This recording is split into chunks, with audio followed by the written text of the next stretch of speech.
Thank you very much for coming this morning. I will start by telling you that I am Emily Phillips. I'm the lower school chaplain. If you have a child in kindergarten, first or second grade, I am fortunate enough to get to be with them, and then they get too big and they get to go to somebody else. But I have been at Trinity from the beginning, and I have done a workshop every year at the beginning of the year for teachers on this topic. I am a certified trainer through the Presbyterian Church on the wonderful topic of sexual abuse, which is not a topic that I wish I had to be trained on, but unfortunately in today's world, a reality of the world that we do live in. I am going to start with a disclaimer. We are not doing this because we enjoy talking about the topic. We are not doing this because we have a problem here at Trinity. We are doing this because in today's world, insurance companies require anyone who works with children to have an awareness training seminar that raises their understanding of what they need to be aware of and how they need to react when they are dealing with children.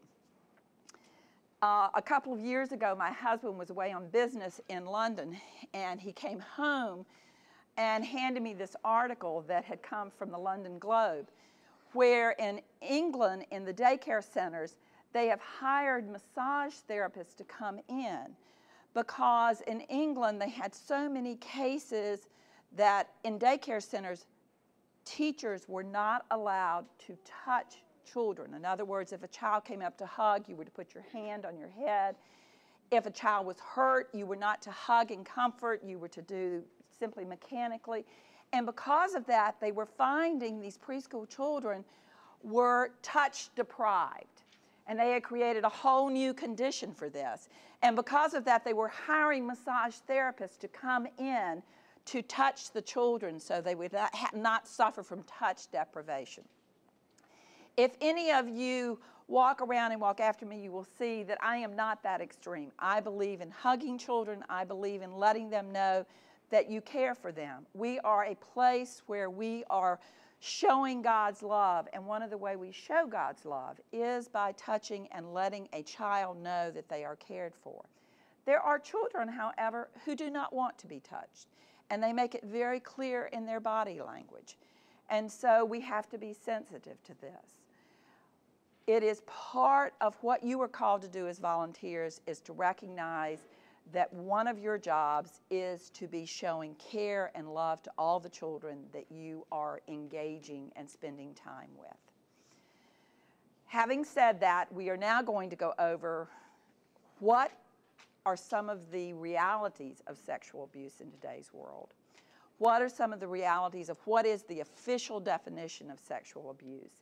And then talk a little bit about the practical mechanics of what you as a volunteer need to have your attending to and your antenna up to be aware of how you are behaving in a way that will never be misconstrued.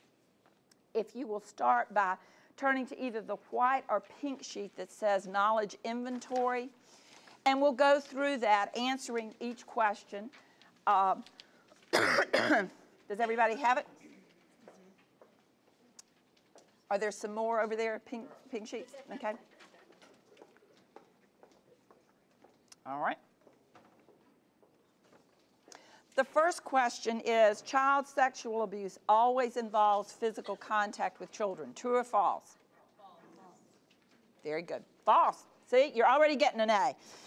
Number 2, most child molesters are male. That is true.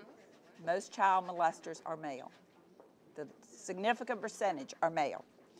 Number 3, child molesters are usually strangers. False. Victims of sexual abuse suffer no long-term effects. False. 1 out of 5 molesters begin their activity before age 18. True. True. Number 6, only a small percentage of victims are male. False. 7, this says churches, but most schools screen workers for potential molesters. In today's world, it is true. It used to be false. In today's world, it is automatic if you are a school. So there is not a person here who is paid a salary at Trinity that has not had a background check.